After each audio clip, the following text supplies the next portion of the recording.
இரத்தத்தில் சர்க்கரை அளவு அதிகமாக இருந்தாலும் சரியான பருப்பு வகையை தேர்வு செய்தால் சர்க்கரையை கட்டுப்படுத்த முடியும். நம் உடம்பில் உள்ள சர்க்கரையை கட்டுப்படுத்தும் பருப்பு வகைகள்: 1. பாசிப்பருப்பு. ஃபைபர் அதிகம். சுகர் மெதுவாக உயரும் பாசிப்பருப்பு. சாம்பார், கஞ்சி, முளைக்கட்டியது சாப்பிடலாம். 2. மசூர் பருப்பு, red lentil. Low glycemic index. Glycemic index என்பது ஒரு உணவு சாப்பிட்ட பிறகு அது இரத்தச் சர்க்கரையை எவ்வளவு வேகமாக உயர்த்துகிறது என்பதை காட்டும் அளவுகோல். ஜீரணம் எளிதாக இருக்கும் சுகர் கண்ட்ரோலுக்கு உதவும். 3. துவரம் பருப்பு, toor dal. Protein plus fibre. தினசரி சாப்பிடலாம். அளவோடு. 4. உளுந்து, ஊராட் டால். ஹோல் ஃபார்ம்ல சாப்பிட்டால் நல்லது.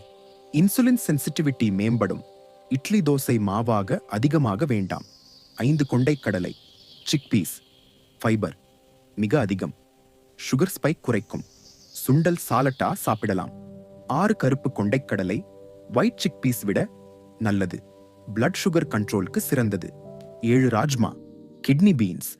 நீண்ட நேரம் எனர்ஜி தரும். வாரத்தில் 1 முதல் 2 முறை போதும். 8. பச்சை பயறு முளைக்கட்டியது, sprouted green gram. Fibre plus protein content நிறைந்தது. சுகர் ஸ்டேபிளா இருக்கும் எண்ணெயில் பொரித்த உணவை தவிர்க்கவும். அரிசி மற்றும் ரொட்டி அளவை குறைத்தால் சர்க்கரை அளவை கட்டுக்குள் வைக்கலாம்.